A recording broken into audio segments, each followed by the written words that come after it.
Dans cette école, l'art et le patrimoine sont au cœur de toutes les salles de classe. Au premier étage, c'est le papier qui est restauré. Pendant 10 heures, les élèves font revivre l'histoire. Livres de recettes et toiles sur papier. C'est une passion avant tout. Moi, j'ai toujours été quelqu'un qui a été passionné d'histoire.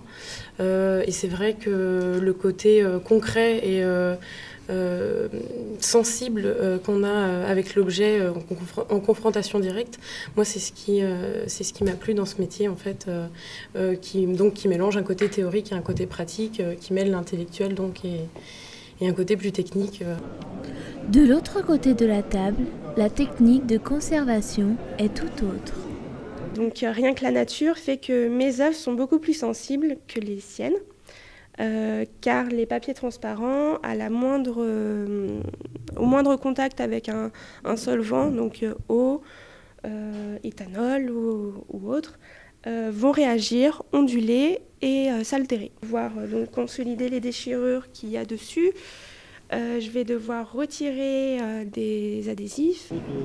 Au total, plus de 20 heures de travail après les retouches.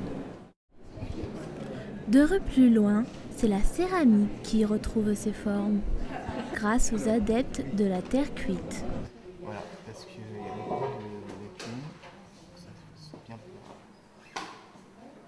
Alors la céramique, parce que j'ai toujours été très intéressée par tout ce qui est le domaine de la sculpture et en particulier de la poterie. Et donc en première année, en fait, on a l'occasion de pouvoir toucher aux 3 types de restauration, donc papier, céramique et peinture. Et c'est vraiment dans la céramique que je me le suis plus retrouvée, parce que le travail en 3 dimensions, pour vraiment avoir un contact avec l'objet. L'école de Condé, c'est aussi la restauration de tableaux venant de musées ou de particuliers. Mais la formation n'est pas pour tout le monde. Il faut avoir peut-être une sensibilité à l'art, donc moi j'avais un entourage qui m'a assez sensibilisée à l'art. Après, il y a aussi pas mal, pendant une période, je crois qu'il y a 6 ans, il y a eu pas mal de documentaires sur la restauration, notamment la restauration de Versailles, et ça m'avait passionnée, donc j'ai voulu essayer de voir si c'était ce qui me convenait, et ces 5 ans d'études m'ont confirmé ça, donc voilà. L'avenir du patrimoine n'est pas fini, grâce à la nouvelle vague professionnelle. J'ai une proposition d'emploi pour l'année prochaine dans un atelier qui travaille sur les chantiers d'œuvres, de monuments. Donc voilà, donc